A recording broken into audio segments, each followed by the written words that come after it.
오늘 말씀은 데살로니가전서 강의 12번째 시간입니다. 제목이 형제 사랑 안에서 걸으라 하는 내용이 되겠습니다. 사랑 그러면은 하나님의 주요 속성 가운데 하나입니다. 사랑은 하나님께서 가지고 계신 거죠. 사람한테는 이 사랑이 없던 것을 하나님이 주신 거예요. 이 사랑은 무한합니다. 그래서 유한한 사람이 하나님의 그 사랑의 깊이와 넓이와 그 길이와 높이를 이해한다는 것은 불가능한 것입니다. 하나님은 사랑이시므로 사랑 안에 거하는 자는 하나님 안에 거하고 하나님도 그 안에 거하신다고 말씀을 하세요. 이 삼위일체 하나님의 세 인격체 간의 사랑은 완전하고 충만하시고 복된 그런 사랑입니다. 하나님은 천사들을 사랑하십니다. 또 구원받은 여러분들을 또 사랑하세요. 이런 아버지 사랑은 정말로 육체의 아버지가 자식을 사랑하는 것 같은 그런 사랑입니다. 자, 그런데 반면에 죄인들을 향해서도 아버지는 사랑을 베푸십니다. 사람이 상상할 수 없을 정도로 정말 불쌍한 마음을 가지는 그런 사랑입니다. 이런 사랑은 어디서 볼 수 있나? 바로 말씀에서 볼 수가 있습니다. 특별히 그리스도의 복음 안에 가장 분명하게 나타나고 있습니다. 그래서 같은 믿음을 가진 그런 사람들끼리는 좋은 교제를 하고 또 혼의 사랑으로 나타나게 됩니다. 그리고 믿지 않는 사람들한테는 그리스도의 심정으로 정말 그들이 구원받기를 원하는 그런 간절한 마음으로 나타나는 또 사랑이 있어요. 이런 사랑들이 바로 율법의 모든 것을 성취하는 그런 사랑입니다. 우리가 주일에 만나게 되면 참 반갑게 됩니다. 왜냐? 같은 믿음을 가진 사람끼리 모이기 때문에 더 기뻐하는 것이죠. 특히 함께 사역하는 사람들은 더 반갑습니다. 또 한 주일 동안 복음을 전하고 우리가 기도와 말씀 가운데 살았다면 주일에 형제 자매를 만날 때 그 은혜와 경험을 나누고 싶어서 더욱더 반가울 것입니다. 성경은 형제 사랑이 그리스도인 제자를 시험할 수 있는 가장 좋은 시금석이다 이렇게 말씀을 합니다. 모든 죄가 어디서 나올까요? 바로 사람들의 이기심에서 나온다고 할 수가 있습니다. 마찬가지로 모든 좋은 덕은 사랑에서 나옵니다. 신약 성경이 보여주는 사랑은 바로 감사하는 그런 사랑입니다. 그리스도인들은 하나님께서 먼저 우리를 사랑하셨다는 것을 잘 알고 감동을 해서 이 사랑에 감사하는 마음으로 각자가 그리스도의 영을 가지고 다른 사람을 사랑하는 것입니다. 실제로 이 감사하는 사랑은 하나님을 흠모하는 사랑도 포함합니다. 이런 것들은 모두가 하나님이 주시는 은혜로만 가능한 거예요. 한편 그리스도인의 사랑은 성령의 열매 중에 하나로 나타납니다. 우리가 사용하는 킹제임스 영어 성경에 보면은 일반적인 사랑, 러브가 있고 아가페 사랑, 체리티가 있습니다. 이 두 가지를 구별하고 있어요. 우리말 성경에서도 이 체리티는 진하게 사랑으로 표시가 되어 있습니다. 우리가 그리스도의 보혈을 믿음으로 칭의를 얻고 성화를 이루어 나가는 것은 모든 그리스도인들의 숙명이라고 할 수가 있습니다. 믿음으로 다시 태어났는데 성장하지 않고 성하지 않는다면 그것은 본성에 어긋나는 거예요. 동물들도 본성대로 행합니다. 물고기는 물에서 살고 매는 공중에 삽니다. 원숭이는 나무에서 살죠. 그리스도인들은 어떤 사람들입니까? 하나님의 본성에 참여한 사람들이에요. 따라서 그 성품을 따라서 사랑하면서 살게 되어 있습니다. 이게 그리스도인의 본성입니다. 그리스도인인데 사랑하지 않는다면 어떤 경우일까요? 아마 정욕 때문에 내가 죄 가운데 빠져 있기 때문 아닐까? 아니면 구원받지 못했으면서 내가 마치 구원받은 것으로 착각하는 그런 경우일 것입니다. 성경은 누구나 구원받으면 당연히 사랑의 수고를 하게 된다고 말씀을 합니다. 아무리 이기적인 사람이라도 자녀를 낳아보게 되면 자녀를 사랑하게 됩니다. 그래서 철부지였던 자녀가 결혼해서 아이를 낳으면 그때야 비로소 어른이 되는 거죠. 그때 부모의 마음을 헤아릴 줄 알게 됩니다. 하나님께서는 사람이 장성하면 부모를 떠나 가정을 이루고 살도록 하셨습니다. 그래야만 아버지 하나님의 마음을 헤아릴 수 있게 되기 때문입니다. 한마디로 사랑은 그리스도의 몸과 피와 같다라고 말할 수 있습니다. 오늘 이 시간에는 사랑에 대해서 그 중에 특히 형제 사랑에 대해서 말씀을 나누고자 합니다. 말씀을 들으면서 우리에게 주시는 이 말씀이 어떤 것인가, 왜 우리가 형제 사랑을 해야 될까, 또 어떻게 하는 것일까 하는 부분에 대해서 우리가 좀 배우게 되었으면 좋겠습니다. 저 역시 말씀을 준비하면서 많은 또 반성과 위로를 얻었어요. 바울이 이 데살로니가에 사는 교인들을 위해서 기도를 합니다. 주님께 간구를 합니다. 바로 그들의 사랑을 많이 베풀고 넘치도록 풍성하게 베풀기를 원했습니다. 누구한테 베풀어야 됩니까? 서로에게 베풀어야 됩니다. 그리고 모든 사람한테 넘치도록 사랑을 베풀라고 기도를 하는 거죠. 먼저 믿는 형제 자매한테 사랑을 베풀어야 됩니다. 그 다음에 믿지 않는 자들에게도 사랑을 베풀어야 되는 것이죠. 이 바울은 이러한 사도적인 가르침을 계속하면서 성도한테 형제 사랑에 대해서 지금 권면을 하고 있습니다. 그런데 사실 그들의 경우에는 실제로 이러한 가르침이 필요하지 않았습니다. 왜 그러냐? 오늘 본문 9절 말씀을 보니까 그러나 형제 사랑에 관해서는 내가 너에게 쓸 필요가 없나니 이는 서로 사랑할 것을 너희 자신이 하나님에게서 가르침을 받았기 때문이라고 말씀합니다. 그들이 먼저 사랑할 것을 하나님한테서 가르침을 받았다라고 하는 거예요. 그리고 이 가르침에 부응해서 10절에서 그들은 마케도니아에 있는 모든 형제를 또 사랑했다고 말합니다. 그 10절에 보니까 참으로 너희가 온 마케도니아에 있는 모든 형제들을 향해 그 일을 행하고 있으나 형제들아 우리가 너희에게 간청하노니 너는 더욱더 많이 하라고 말을 하는 거예요. 바울은 이 형제들의 사랑이 더욱더 풍성해지기를 간구하고 있습니다. 사랑을 베풀 때 넘치게 하라고 말합니다. 넘치게 하라, 이 말이 성경에 3번 나와요. 그래서 3장 12절, 4장 1절, 그리고 오늘 본문 10절에 바울이 3번 말하고 있습니다. 이런 사랑을 실천할 때 우리에게 주는 유익이 있습니다. 바로 사랑을 통해서 성장할 수 있다는 거예요. 사랑할 때 성장할 수 있게 됩니다. 교회에서 누가 섬깁니까? 성장한 사람이 섬기게 됩니다. 특히 은혜 면에서 계속 성장할수록 사랑을 더 베풀게 되는 것이죠. 그러면 이 데살로니가 교회가 이런 형제 사랑을 키우도록 바울이 기도하고 또 간구하게 만든 그 동기가 무엇일까요? 우리는 이 형제 사랑에서 거론하는 이 권면을 통해서 먼저 살펴봐야 할 것이 있습니다. 이 형제 사랑이라는 그 말은 그리스어로 따지면 필라델피아라고 할 수가 있습니다. 필라델피아 교회가 계시록 1장과 3장에 나오죠. 이 필라델피아는 필레오란 말과 아델포스란 말이 붙어 생긴 합성어입니다. 필레오는 사랑이에요. 아델포스는 형제입니다. 문자 그대로 형제의 사랑을 말하는 것입니다. 신약성경에서 이 필라델피아는 그리스도인들이 형제로서 서로를 소중히 여기는 사랑을 말하는 겁니다. 영어로는 brotherly love라고 합니다. 신약에 3번 나옵니다. 로마서 12장 10절, 그리고 히브리서 13장 1절과 오늘 본문에 나와요. 로마서에서는 형제 사랑으로 서로 친절하게 애정을 가지고 서로 먼저 존중하라고 합니다. 히브리서에서는 형제 사랑을 지속하라고 말을 하는 거예요. 자, 그 이외에도 또 어디 있냐면 형제 친절이라는 말이 나옵니다. 영어로 brotherly kindness라고 하는 것이죠. 그리고 거짓 없이 형제들을 사랑하라고 또 말을 하는 것입니다. 그리스어로 보면 이 사랑이라는 단어가 여러 가지가 있어요. 아가페가 있고 또 필레오가 있습니다. 또 스테르고가 있습니다. 이 스테르고는 뭐냐면 부모와 자식 간의 사랑을 말하는 거예요. 그리고 에러오가 있습니다. 에러오는 보통 에로스라고 하죠. 남녀의 사랑을 말하는 것입니다. 자, 그런데 신약에서 이 아가페와 필레오는 서로 구별하지 않고 사용했습니다.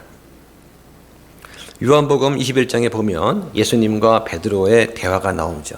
예수님께서 베드로에게 묻습니다. 3번씩이나 너는 나를 사랑하느냐? 하고 물으세요.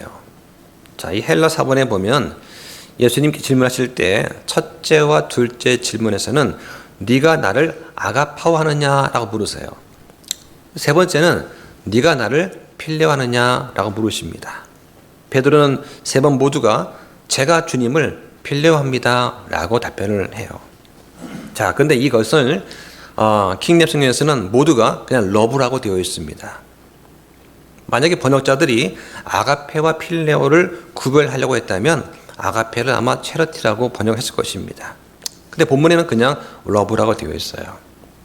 다시 말하면 번역자들은 아가페와 필레오를 구분 안 했다는 얘기입니다. 어떤 분들은 이 구절을 설교할 때에 예수님께서 아가페를 원하시지만 베드로는 필레오로 답한 것을 보고서 여러 가지 또 설교를 또 합니다. 근데 그게 중요한 것이 아니라 오히려 필레오라는 말의 뜻은 사랑과 애착에 대한 가장 보편적인 표현입니다. 그 뜻이 뭐냐? 넘치도록 사랑하는 것을 말하는 거예요. 넘치도록 사랑하는 것이 필레오입니다. 이 신약에 25번 나오는 단어예요. 아가파오는 다른 것보다 어느 한 사람, 무엇보다 어느 한 가지를 더 높이 평가한다는 뜻입니다. 다시 말해서 자신을 낮추는 겸손의 사랑이고 선택의 구별을 두는 사랑이에요. 그래서 예수님께서 요나의 아들 시몬아, 내가 이것들보다 나를 더 사랑하느냐 하면서 선택적인 사랑을 물으셨을 때 아가파오라고 하신 거예요. 근데 영어는 그냥 러브라고 표현을 했습니다. 그리고 2번째, 네가 나를 사랑하느냐? 3번째, 네가 나를 사랑하느냐? 할 때도 헬라어로는 아가파와 필레오 썼지만 영어는 그냥 전부 다 러브로 번역을 했습니다. 그래서 이 아가파오라는 단어는 신약에 146회가 나와요.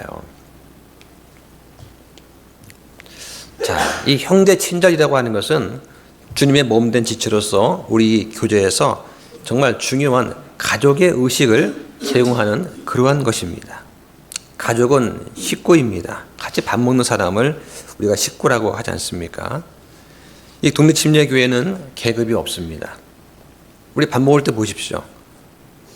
모든 성도가 똑같이 밥과 반찬을 먹습니다. 목사라고 해서 특별히 더 맛있는 걸 먹지 않습니다. 물론 이제 국물은 좀 더 주시더라고요. 자, 그런데 이 형제 친절이라는 이 덕목이 왜 이렇게 중요할까요?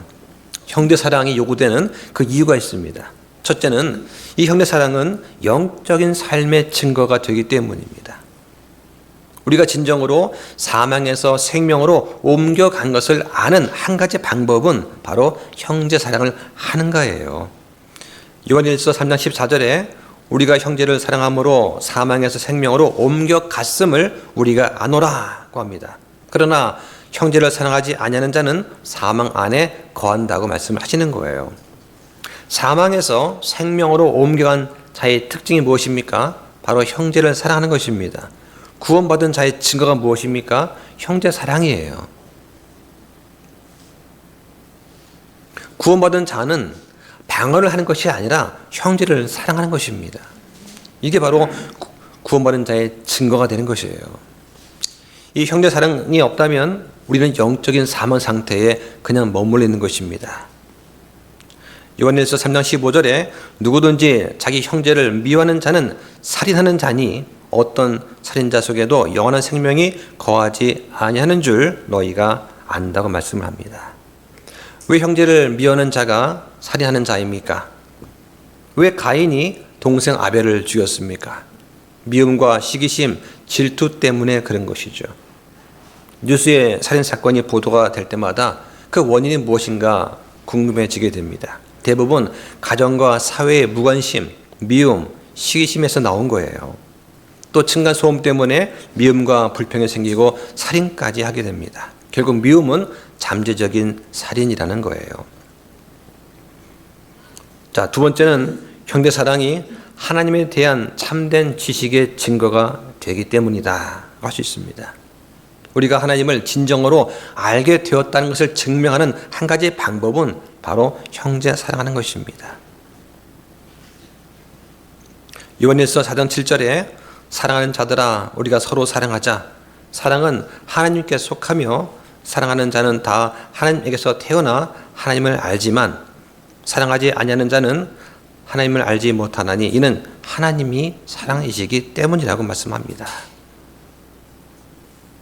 하나님은 사랑이십니다. 그 사랑을 받아보지 못한 사람, 당연하게 멸망받아서 죽을 수밖에 없는, 지옥 갈 수밖에 없는 나를 구원하신 그 사랑, 그것도 그냥 구원하신 것이 아니라 하나님께서 직접 육체로 오셔서 자기의 몸을 십자가에 못 박히심과 피 흘려 죽기까지 사랑하신 거, 이 사랑을 내가 알고 경험하고 깨달아야 되는 거예요. 그때 비로소 사랑이 무엇이구나 알 수 있게 되는 것이죠.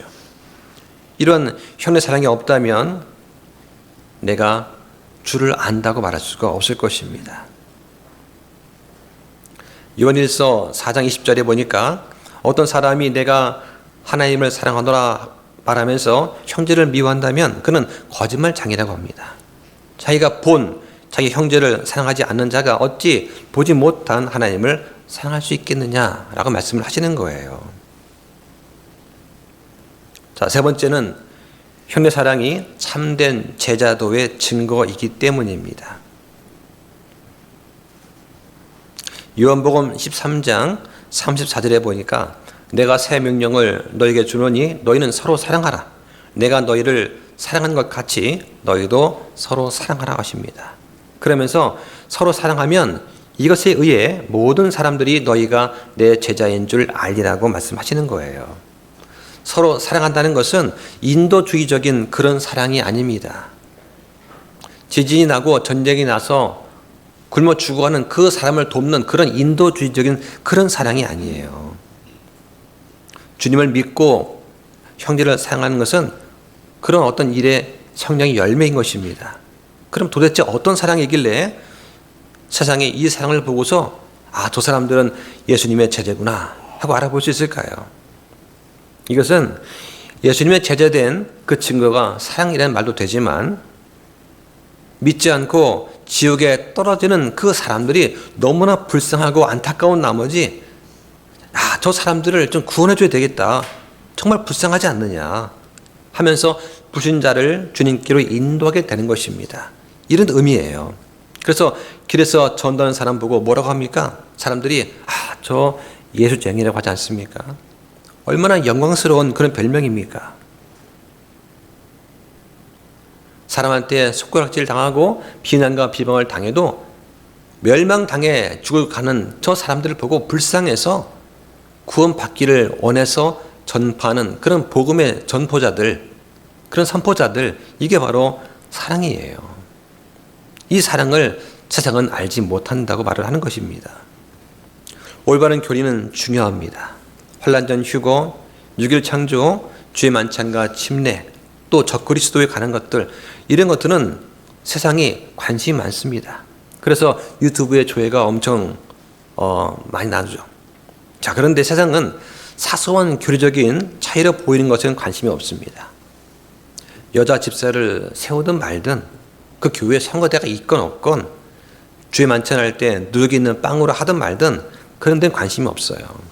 그런데 사람들이 주목하는 게 있습니다. 증오로 가득 찬 이 세상에서 사랑을 베푸는 그 일에는 관심이 있어요. 특별히 각박한 세상에서 그나마 사랑을 베푸는 마지막인 보루가 바로 교회입니다. 정치인들이 멱살 잡고 싸웁니다. 그러면 또 시작이군 이런 말을 하죠. 그런데 목사끼리 멱살을 잡고 싸우면 뉴스에 크게 나올 것입니다. 교회만큼은 달라야 된다고 생각하기 때문이 아닐까요? 우리가 그래서 바른 신약 교회를 선포하고 바른 복음을 선포할 때 염두에 두어야 될 것이 있습니다. 믿는 자들 가운데서 진정한 형제 사랑이 가시적으로 동반되어야 되는 거예요. 그러지 않고 성도가 서로 다투고 목사의 세습, 헌금 횡령, 간음과 성추행, 성도에 대한 갑질 이런 것들로 매스컴에 도배가 되면 그것은 사람들한테 안 좋은 영향을 미치게 됩니다. 결국에는 자신도 천국에 못 들어가면서 다른 사람들도 못 들어가게 막는 그런 일이 되는 거예요. 이게 바리새인과 사두개인들을 보고 예수님께서 비난하신 그런 내용입니다. 네 번째로 형제 사랑은 연합에 대해서 관심이 있다는 증거이기 때문입니다. 형제 사이 연합은 예수님께 매우 중요했습니다. 그래서 요한복음 17장 20절부터 3절까지 보면은 예수님께서 그들이 하나가 되게 해달라는 기도가 5번이 나옵니다. 그들이 다 하나가 되게 하려 함이니이다. 그들도 우리 안에서 하나가 되게 하사 이것은 우리가 하나인 것 같이 그들도 하나가 되게 하려 함이니이다. 내가 그들 안에 있고 아버지께서 내 안에 계시니 이것은 그들이 하나로 완전해지게 하려 함이며 라고 말씀을 하시는 거예요. 예수님의 기도에서 이 네 구절에 하나가 되게 해달라는 그 기도가 5번 나옵니다. 예수님께는 이 형제 간의 연합이 그만큼 중요했던 것입니다. 또 십자가에서 죽음을 통해서 유대인과 이방인이 교회가 되어서 화평을 이루게 하셨습니다. 그리스도의 피로 가까워지게 하셨습니다. 예수님께서는 우리의 화평이십니다. 예수님께서 이방인과 유대인 둘을 하나로 만드셨어요. 하나의 새 사람으로 만드셨습니다. 십자가로 둘을 한 몸으로 하나님과 화해하게 하셨다는 거예요. 이러한 연합들은 부지런한 노력을 통해 유지됩니다. 성경은 화평에 매는 띠로 성령이 하나 되게 하신 것을 힘써 지키라고 말씀을 합니다. 그리고 이 노력은 중심이 뭐냐? 바로 사랑으로 서로 참아주는 거예요. 모든 겸손과 온유와 오래 참음으로 사랑 안에서 서로 참아주라고 말을 합니다. 우리가 살다 보면 형제가 서로한테 잘못할 때가 있을 것입니다. 하지만 형제 사랑이 있는 교회라면 관용과 용서 또한 있을 것입니다. 회개 시간과 화해 기회 또한 있을 것입니다. 우리가 형제 사랑을 발전시키지 못하면 교회는 갈등하게 되고 분열되게 되어 있어요. 지난달에 어떤 목사님을 만나 뵈었는데 그 목사님 말씀이 자기가 거주하는 그 도시에는 지난 5년 동안 교회가 5군데나 분열되어 없어졌다고 말하더라고요. 아주 사소한 원인이었습니다. 형제 사랑이 안 되니까 같은 교리, 같은 말씀으로 모였지만 형제 사랑이 안 돼서 분열되어 깨져나가는 교회가 지난 몇 년 동안 5군데나 되었다는 거예요. 우리 또한 서 있다고 생각되면 넘어지지 않을까 조심해야 될 줄 압니다. 바울이 이 데살로니가 교인들의 형제 사랑이 더 넘치기를 간구했던 그 이유가 있어요. 그 이유가 이해가 되십니까? 형제 사랑이 계속 발전하려면 꼭 필요한 것이 있습니다. 무엇보다도 하나님께서 주시는 그 도움이 필요한 거예요. 우리가 처음 복음에 순종할 때 우리의 혼은 깨끗하게 되었습니다. 그래서 형제들에 대한 순수하고 뜨거운 사랑이 가능해졌어요. 한번 보겠습니다. 베드로전서 1장 22절 보시죠. 너희가 성령을 통해 진리에 순종함으로 너희 혼을 깨끗하게 하여 거짓 없이 형제들을 사랑할 수 있게 되었으니 순수한 마음으로 뜨겁게 서로 사랑하라. 자, 이 말씀 보니까 진리에 순종함으로 혼을 깨끗하게 해서 형제를 사랑할 수 있게 되었다라고 합니다. 자, 그런데 여기서 중요한 것은 뭐냐면 너희가 다시 태어난 것은 썩을 씨에서 난 것이 아니고 썩지 아니할 씨에서 났다라고 합니다. 바로 살아있고 영원히 거하는 하나님 말씀으로 된 거예요. 말씀을 중심으로 우리가 모여서 뜨겁게 사랑하고 있는 것입니다. 순수하고 뜨거운 사랑이 가능해진 거예요. 자, 그런데 우리가 서로 사랑하는 방법을 어떻게 알게 되었느냐? 성경은 하나님께서 가르쳐 주었다고 말을 합니다. 오늘 본문 9절에 보니까 그러나 형제 사랑에 관하여는 내가 너에게 쓸 필요가 없나니 이는 서로 사랑할 것을 너희 자신이 하나님에게서 가르침 받았기 때문이라. 여러분 가르침 받았습니까? 난 배운 적 없는데요. 성경은 분명히 가르침을 받았다라고 해요. 성경은 우리 모두가 그리스도 안에서 성령께서 우리 믿음의 분량대로 은사를 주셨다 말씀합니다. 난 받은 적 없는데요. 성경은 주셨다라고 말을 하는 거예요. 성경은 하나님께서 우리한테 사랑을 가르쳐 주셨다라고 말을 합니다. 한번 시간을 두고서 잘 생각해 보시기 바랍니다. 어떻게 내가 구원받게 되었는가? 세상에서 부귀영화가 아니라 그것보다 더 중요한 거, 영원한 생명, 영존한 생명을 받은 거, 이것이 얼마나 소중한 것입니까? 그 사랑에 감격해서 나도 다른 사람을 사랑해야죠. 형제를 사랑해야 되고, 믿지 않는 자를 그러한 멸망의 구렁텅이에서 끄집어내서 구원의 길로 인도하는 것, 이 사랑을 우리는 가르침 받은 거예요. 근데 우리가 이 가르침대로 살지 않는 것이 문제죠. 아버지께서는 아들을 우리 죄를 위한 화해 헌물로 바치셨습니다. 이것이 사랑입니다. 한번 보시죠. 요한 1서 4장 9절입니다. 하나님께서 자신의 독생자를 세상에 보내사 우리가 그분을 통해 살게 하셨으므로 이 점에서 하나님의 사랑이 우리를 향해 나타났느니라. 우리 죄를 위해서 화해 헌물로 바쳐지신 것, 우리가 예수 그리스도를 통해 살게 하신 것, 이것이 바로 하나님의 사랑이라고 하는 것입니다. 갈보리 십자가 위에서 예수님께서는 하나님의 그 공의 또 사랑 둘 다 만족시키셨어요. 자, 그 밑에 10절 보십시오.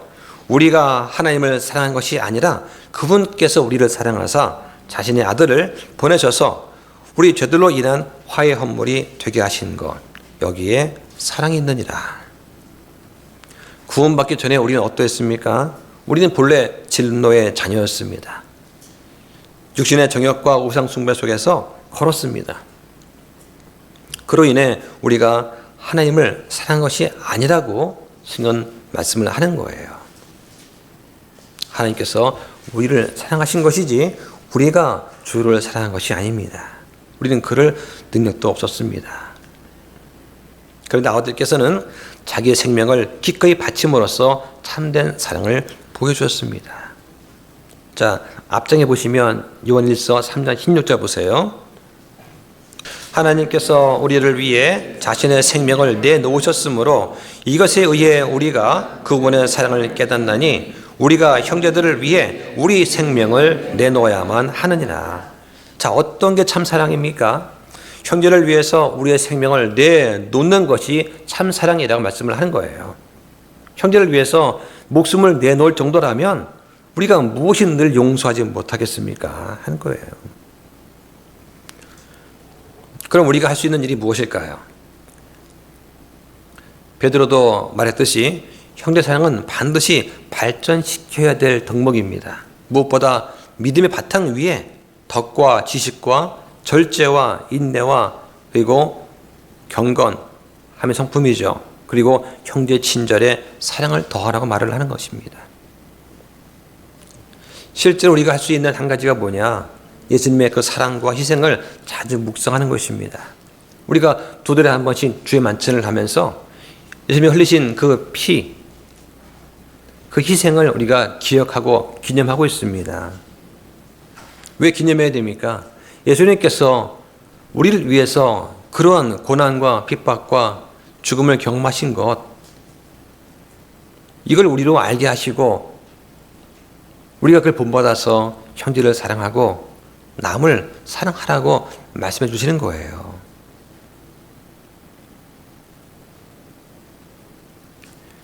예수님의 그런 사랑과 희생을 우리가 자꾸 묵상하고 기억하지 않으면 우리는 사랑할 수 없게 됩니다.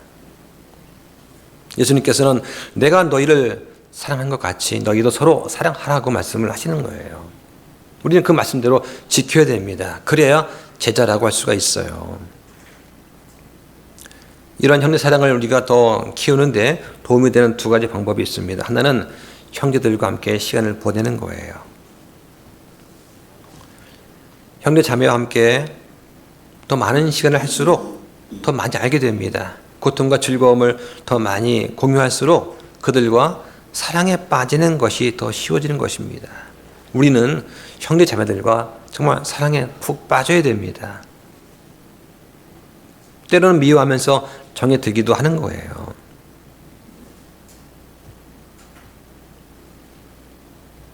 사랑하게 되면은 흔히 뭘 하게 됩니까? 자기의 삶을 공유하게 되죠.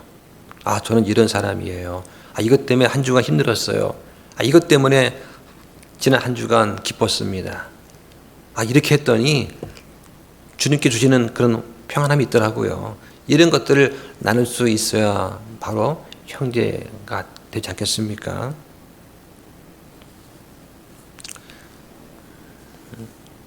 형제 사랑은 육체적인 가족과 크게 다르지 않습니다. 저는 삼형제 중에 첫째입니다. 어릴 때는 삼형제가 다투며 자랐죠. 어릴 때는 가난했으니까 그 빵 한 조각 가지고 서로 먹으려고 다투지 않겠습니까? 아, 내 형이니까 더 많이 먹어야 돼. 아, 형이면 양보해야지. 뭐 그게 멘트였죠. 기억이 납니다. 그때 중학교 때 국어 시간에 그 교과서에 뭐가 썼냐면 형이 동생한테 그러는 거예요. 야, 너는 이거 먹을 때 범벅고 하면서 먹어라. 나는 먹을 테니까. 그 제가 이제 한번 해봤어요. 즉 그 내용이 교과서에는 없을지 모르겠습니다. 그때 있었는데 그 동생한테 야, 너 범벅고 하면서 먹어봐. 범벅고면 밥 먹을 수 있겠습니까? 못 먹죠? 동생이 범벅고 해요. 그때 막 먹잖아요. 이렇게. 예. 아, 그때 기억이 나요. 예, 어떻게 하면 좀 더 먹을 수 있을까? 자, 근데 이제 장성했습니다. 잠언 17장 17절에 친구는 언제나 사랑하며 형제는 어려운 때를 위해 태어났느니라. 정말 힘들고 어려울 때 형제 외에 누구한테 도움을 청할 수 있겠습니까? 그리스도 안에서 형제 자매 또한 마찬가지입니다. 또 한 가지 방법은 형제 자매 가운데 특히 내가 싫어하는 사람을 위해서 간절히 기도하는 것입니다. 누군가를 위해 기도할 때 결코 그 사람을 미워할 수 없습니다. 우리 교회를 거쳐간 많은 형제 자매 있습니다. 그들 생각하면서 그들이 믿음 생활을 잘할 수 있기를 정말 진심으로 기도하고 주님께 간구를 하는 것이죠. 아, 정말 잘 됐으면 좋겠다. 믿음이 잘 성장하면 좋겠다. 그리고 우리 교회에 있는 형제 자매들을 또 생각하면서 기도를 또 합니다. 한 분 한 분이 믿음이 더 성장하기를 원하면서 기도를 해요. 그냥 교회에 나오는 게 중요한 것이 아니고 교회에 나와서 좀 더 성장했으면, 작년보다 올해 더 성장했으면, 그렇게 해야지 새로 교회에 오는 분들 봤을 때 여기 교회는 성도들이 믿음의 레벨이 높은 것 같아. 이런 느낌을 가져야 하지 않겠습니까? 우리의 앉아있는 분의 수가 많건 적건을 떠나서 새로 오는 분들이 봤을 때 이 교회는 말씀으로 충만한 교회다. 그리고 모든 분들이 말씀을 정말 자기에 주는 말씀으로 믿고 받아들이는구나 하는 그러한 믿음의 그런 행실이 나타나줘야 되지 않겠습니까? 하는 거죠. 자, 마지막으로 우리가 형제 사랑을 어떻게 표현할 수 있을까요? 형제 믿음이 강할 때는 어떻습니까? 믿음이 강한 형제는 약한 형제를 배려해야 됩니다. 그리스도 안에서 자유를 가진 형제는 약한 형제의 영적인 평안에 유익하다면 나의 자유를 기꺼이 절제할 수 있어야 됩니다. 형제를 판단하거나 형제에 대해 말을 할 때 조심하는 거, 이거 형제의 친절입니다. 야고보서 4장 11절에 보니까 형제들아 서로 비방하지 말라. 형제를 비방하며 형제를 판단하는 자는 율법을 비방하며 율법을 판단하는 자니라. 그러면 12절에 한 입법자 계시는데 그분께서는 구원하실 수도 있고 멸하실 수도 있느니라. 남을 판단한 너는 누구냐라고 하세요. 하나님은 형제를 서로 비방하지 말라고 하십니다. 그러면서 남을 판단한 너는 누구냐고 물으세요. 이 말씀이 저를 비롯해서 우리 모두를 회개로 인도하기를 바랍니다. 자, 형제가 약할 때는 어떨까요? 약한 형제가 있을 때는 서로를 돌아보아야 됩니다. 한번 보겠습니다. 데살로니가전서 5장 14절 보시죠. 형제들아, 이제 우리가 너에게 권면하노니 제멋대로 행하는 자들에게 경고하고 마음이 약한 자들을 위로하며 연약한 자들을 붙들어주고 모든 사람에게 인내하라 라고 합니다. 자, 모든 사람한테 인내하라. 이건 목사뿐만 아니라 성도가 마땅히 따라야 될 그런 말씀입니다. 여기 제멋대로 행하는 자, 즉 무례한 자입니다. 어떤 사람들이냐? 교회 법이 있어요. 교회 정관이 있습니다. 이걸 안 지키는 사람들이 있는 거 말하는 거예요. 교회 정관이 왜 있습니까? 의견 일치를 보지 못할 때 함께 우리가 따라가야 될 규칙이 있어요. 이 교회 헌법입니다. 근데 교회는 정관이 있어요. 근데 이 교회 정관을 보고도 듣고도 읽어보고서도 무시하는 사람이 있다는 거예요. 이게 무리한 자입니다. 이들한테 경고하라고 말씀을 하는 거예요. 제가 처음에 교회를 시작할 때 친교회 목회자분들이 교회 정관을 먼저 세우라고 공고를 하시더라고요. 그 정관을 왜 세워야 됩니까? 교회를 보호하기 위한 거다. 정관이 없으면 제 멋대로 행하는 사람들이 들어와서 교회를 휘젓고 할 때 그들을 치리하고 권면을 기준이 없는 거다. 그래서 이구동성으로 정관을 먼저 세우라고 하는 거예요. 그래서 우리도 정관을 세운 겁니다. 그런데 세우면 뭐합니까? 사람들이 그거를 무시를 하는 게 문제죠. 두 번째는 마음이 약한 자를 위로하라고 합니다. 약한 자가 누구냐? 교회에 대해서 부정적인 편견을 가진 자들이 있어요. 그 낙심하고 그만두는 그런 사람들이 있습니다. 교회도 어쨌든 간에 사람들이 모인 곳입니다. 세상과 다른 점은 뭐냐? 세상에는 자신이 죄인인 것을 모르는 사람들이고 교회는 내가 죄인인 것을 알고 오는 사람들이에요. 그 차이입니다. 똑같은 죄인들이죠. 그러니까 그런 사람들이 모이다 보면 서로 문제가 발생하게 됩니다. 그런데 이것에 대해서 낙심하게 되고 마음에 상처를 입고 그만 나오는 그런 사람도 있어요. 이런 사람들을 위로하라고 말하는 겁니다. 연약한 자를 붙들어 주라고 합니다. 연약한 자가 누구냐? 믿음이 약하고 잘하지 않는 사람들이에요. 교회 나온 지는 오래됐습니다. 어릴 때부터 안 했어요. 그런데 교회 마당만 밟다 보니까 말씀을 읽지 않다 보니까 성경이 어디에 뭐가 있는지 모를 정도로 성경을 안 읽어요. 그런 사람 많습니다. 이 사람들을 붙들어 주라고 말을 하는 거예요. 이런 사람들이 그때도 있었고 지금도 있다는 거예요. 자, 그러면 참된 형제 사랑이 뭐냐? 화평을 이루는 일, 그리고 서로를 세울 수 있는 일을 따르게 하는 것, 이게 형제 사랑입니다. 한번 보겠습니다. 로마서 14장 17절부터 19절까지 보시죠. 하나님의 왕국은 먹는 것과 마시는 것이 아니요 성령님 안에서 의와 화평과 기쁨이니라. 이것들 안에서 그리스도를 섬기는 자는 하나님께서 받아주시며 사람들에게 인정을 받느니라. 그러므로 우리가 화평을 이루는 일들과 서로를 세워주는 데 필요한 일들을 따를지니라. 여기 19절에 화평을 이루는 일들과 서로를 세워주는 일에 필요한 일들을 따를지라. 이 구절이 우리가 올 한 해 1년간 추구해야 될 목표이자 우리 교회의 표입니다. 자, 말씀을 정리하겠습니다. 형제 사랑은 아무리 강조해도 지나치지 않습니다.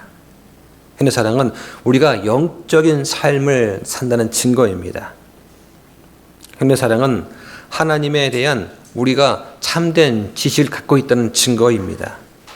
형제 사랑은 참된 제자도의 증거입니다. 또한 우리가 연합하고 있다는 그런 관심의 증거이기도 합니다. 데살로니가 교인들처럼 우리도 또한 형제 사랑을 하되 넘치도록 베풀기를 원합니다. 그렇게 하도록 사랑을 더하고 풍성하게 해달라고 우리는 기도할 필요가 있습니다. 그러면서 우리는 서로를 격려해야 됩니다. 잘하면 더 잘한다고 칭찬과 격려를 해주시기 바랍니다. 특별하게 한 해 동안 2 집사와 4명의 섬김이 분들이 있습니다. 그분들 위해 기도해 주시고 격려를 해 주시기 바랍니다. 아카데미 2기를 시작한 분들이 8분 계십니다. 그분들이 포기하지 않고 끝까지 완주하도록 기도와 격려를 또한 해주기 바랍니다. 우리는 서로가 더욱더 성장하도록 격려를 해주면 좋겠습니다. 이런 일들을 통해서 우리가 항상 주님께 감사하고 기쁨과 화평이 넘치기를 우리가 주님의 이름으로 또한 축원드립니다. 기도하겠습니다.